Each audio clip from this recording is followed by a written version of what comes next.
The Psychology of Money, Lesson 7, Freedom. Controlling your time is the highest dividend money pays. The highest form of wealth is the ability to wake up every morning and say, I can do whatever I want today. People want to become wealthier to make them happier. Happiness is a complicated subject because everyone's different. But if there is a common denominator in happiness, a universal fuel of joy, it is that people want to control their lives. The ability to do what you want, when you want, with who you want, for as long as you want is priceless. It is the highest dividend money pays.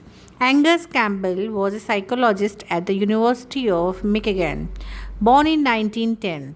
His research took place during an age when psychology was overwhelmingly focused on disorders that brought people down, things like depression, anxiety, schizophrenia. Campbell wanted to know what made people happy. His 1981 book, The Sense of Well-Being in America, starts by pointing out that people are generally happier than many psychologists assumed, but some were clearly doing better than others, and you could not necessarily group them by income or geography or education because so many in each of those categories end up chronically unhappy. The most powerful common denominator of happiness was simple. Campbell summed it up. Having a strong sense of controlling life is a more dependable predictor of positive feelings of well being than any of the objective conditions of life we have considered. More than your salary, more than the size of your house, more than the prestige of your job, control over doing what you want, when you want, with the people you want to, is the broadcast lifestyle variable that makes people happy. Money's greatest intrinsic value, and this can't be overstated. It's its ability to give you control over your time, to obtain bit by bit a level of independence and autonomy that comes from up unspent assets that you give you a greater control over what you can do and when you can do it. A small amount of wealth means the ability to take a few days work when you are sick without breaking the bank. Gaining that ability is huge. If you don't have it, a bit more means waiting for a good job to come around after you get laid off rather than having to take the first one you find that can be life changing. 6 months emergency expenses means not being terrified of your boss because you know you won't be ruined if you have to take some time off to find a new job. More still means the ability to take a job with lower payout, flexible hours, maybe one with a shorter commute, or being able to deal with the medical emergency without the added burden of worry about how you will pay for it. Then there is retiring when you want to instead of when you need to. Using your money to buy time and options has a lifestyle benefit few luxury goods can compete with. Throughout college, I wanted to be an investment banker. There was only one reason why they made a lot of money. That was the only drive, and one I was 100% positive would make me happier. Once I got it, I scored a summer internship at an investment bank in Los Angeles in my junior year. The thought I won the career lottery, this is all I ever wanted. On my first day, I realized why investment bankers make a lot of money. They work longer and more control hours than I knew humans could handle. Actually, most can't handle it. Going home before midnight was considered a luxury, and there was a saying in the office, if you don't come to work on Saturday, don't bother coming back on Sunday. The job was intellectually stimulating, paid well, and made me feel important.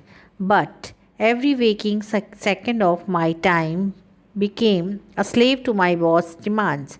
which was enough to turn it into one of the most miserable experiences of my life. It was a 4-month internship. I lasted a month. The hardest thing about this was that I loved the work and I wanted to work hard, but doing something you love on a schedule you can't control can feel the same as doing something you hate. There is a name for this feeling. Psychologists call it reactance. There is a name for this feeling. Psychologists call it reactance. John Berger, a marketing professor at the University of Pennsylvania, summed it up well. People like to feel like they are in control. In the driver's seat, when we try to get them to do something, they feel disempowered rather than feeling like they made the choice. They feel like we made it for them. So they say no or do something else even when they might have originally been happy to go along. When you accept how true that statement is, you realize that aligning money towards a life that lets you do what you want, when you want, with who you want, where you want, for as long as you want, has incredible return. Drake Silver, a successful entrepreneur, once wrote about a friend who asked him to tell the story about how he got rich. I had a day job in Midtown Manhattan paying $20K per year, about minimum wage. I never ate out and never took a taxi. My cost of living was there about $1,000 per month, and I was earning $18,000 per month. I did this for 2 years and saved up $12,000. I was 20 years old. Once I had $12,000, I could quit my job and become a full-time musician. I knew I could get a few gigs per month to pay my cost of living, so I was free. I quit my job a month later and never had a job again. When I finished telling my friends this story, he asked for more. I said no, that was it. He said, no, what about when you sold your company? I said no, that didn't make a big difference in my life. That was just more money in the bank. The difference happened when I was 22. The United States is the richest nation in the history of the world, but there is a little evidence that its citizens are on average happier today than they were in the 1950s, when wealth and income were much lower and even at the median level and adjusted for inflation. A 2019 Gallup poll of 150,000 people in 140 countries found that about 5% of Americans said they felt a lot of worry the previous day. The global average was 39%. 55% of Americans said they felt a lot of stress the previous day. For the rest of the world, 35% said the same. Part of what's happened here is that we have used our greater wealth to buy bigger and better stuff, but we have simultaneously given up more control over our time. At best, those things cancel each other out. Median family income adjusted for inflation was $29,000 in 1955. In 2019, it was just over $62,000. We have used that wealth to live a life hardly conceivable to the 1950s. Americans, even for a median family, the median American home increased from 983 square feet in 1950 to 2436 square feet in 2018. The average new American home now has more bathrooms than occupants. Our cars are faster and more efficient. Our TVs are cheaper and sharper. What's happened to our time, on the other hand, really looks like progress. And a lot of the reason has to do with the kind of jobs more of us now have. John D. Rockefeller was one of the most successful businessmen of all time. He was also a recluse, spending most of his time by himself. He rarely spoke, deliberately making himself inaccessible and staying quiet when you caught his attention. A refinery worker who occasionally had Rockefeller's ear once remarked, "He lets everybody else talk while he sits back and says nothing." When asked about his silence during meetings, Rockefeller often recite a poem. A wise old owl lived in an oak. The more he saw, the less he spoke. The less he spoke, the more he heard. Why are not we all like that wise old bird? Rockefeller was a strange guy, but he figured out something that now applies to tens of millions of workers. Rockefeller's job was not to drill with load trains or move barrels. It was to think and make good decisions. Rockefeller's product, his deliverable, was not what he did with his hands or even his words. It was what he figured out inside his head. So that is where he spent most of his time and energy. Despite sitting quietly most of the day in what might have looked like free time or leisure hours to most people, he was constantly working in his mind, thinking problems through. This was unique in his day. Almost all jobs during Rockefeller's time required doing things with your hands. In 1870, 46% of jobs were in agriculture and 35% were in crafts or manufacturing. According to economics Robert Gordon, few professionals relied on a worker's brain. You didn't think, you labored without interruption, and your work was visible and tangible. Today's was flipped. 38% of jobs are now designated as manager, officials, and professionals. These are decision making jobs. Another 41% are service jobs that often rely on your thoughts as much as your action. More of us have jobs that look closer to Rockefellers than a typical 1950s manufacturing worker, which means our days don't end when we clock out and leave the factory. We are constantly working in our heads, which means it feels like never ends. If your job is to build cars, there is a little you can do when you are not on the assembly line. You detach from work and leave your tools in the factory. But if your job is to create a marketing campaign, a thought based and decision job, tool is your project. During your commute, as you are making dinner while you put your kids to sleep, and when you wake up stressed at 3 in the morning, you might be on the clock for fewer hours than you would in 1950. But it feels like you are working 24/7. Derek Thompson of the Atlantic once described it like this: if the operating equipment of the 21st century is portable device, this means the modern factory is not a place at all. It is the day itself. The computer age has liberated the tools of productivity from the office.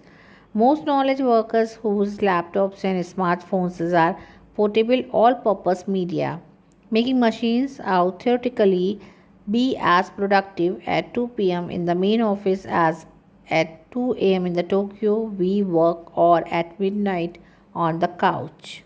Compared to generations prior, control over your time has diminished. And since controlling your time is such a key happiness influencer, we should not be surprised that people don't feel much happier even though we are on average richer than ever. What do we do about that? It is not an easy problem to solve because everyone's different. The first step is merely acknowledging what does and does not make almost everyone happy. In this book, Three Lessons for Living, gerontologist Carl Pillimore interviewed 1,000 elderly Americans looking for the most important lessons they learned from decades of life experience. He wrote, "No one, not a single person out of 1,000, said that To be happy, you should try to work as hard as you can to make money to buy the things you want. No one, not a single person, said it is important to be at least as wealthy as the people around you. And if you have more than they do, it is really success. No one, not a single person, said you should choose your work based on your desired future earning power. What they did value were things like quality friendship, being part of something bigger than themselves, and spending quality, unstructured time and their children. Your kids don't want your money or what your money buys anywhere near as much as they want you. Specifically, they want you with them. Plymouth Rise, take it from those who have lived through everything. Controlling your time is the highest dividend money pays. Now, a short chapter on one of the lowest dividends money pays. The Psychology of Money. Lesson 8, Man in the Car Paradox.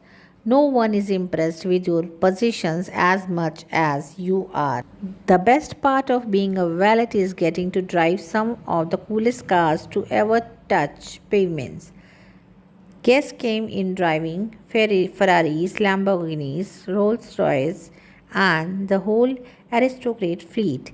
It was my dream to have one of these cars of my own because I thought they sent such a strong signal to others that you made it. You are smart, you are rich, you have taste, you are important. Look at me. The irony is that I rarely, if ever, looked at them, the drivers. When you see someone driving a nice car, you really think, wow, the guy is driving that car is cool. Instead, you think, wow, if I had that car, people would think I am cool. Subconscious or not, this is how people think.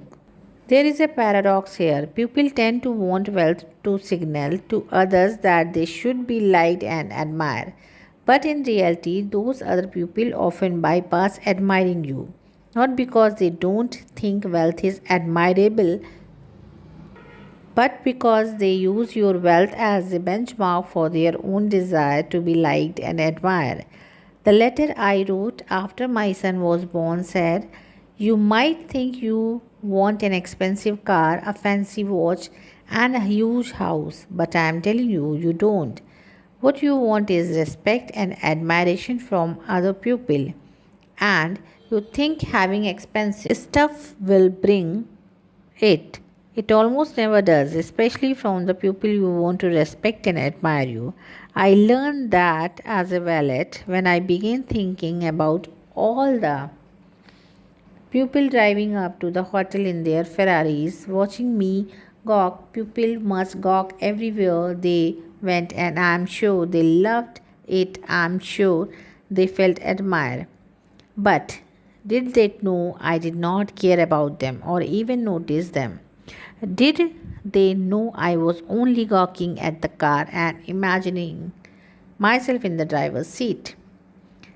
Did they buy a Ferrari thinking it would bring them admiration without realizing that I, and likely most others who are impressed with the car, did not actually give them, the driver, a moment's thought? Does this some idea apply to those living in big homes? Almost certainly. Jewelry and clothes, yeah. My point here is not to abandon the pursuit of wealth or even fancy cars. I like both. It is a subtle recognition that people generally aspire to be respected and admired by others, and using people money to buy fancy things may bring less of it than you imagine. If respect and admiration are your goal, be careful how you seek it. Humility, kindness, and empathy will bring you more respect than horsepower ever will. We are not done talking about Ferraris. Another story about the paradox of fast cars in the next chapter.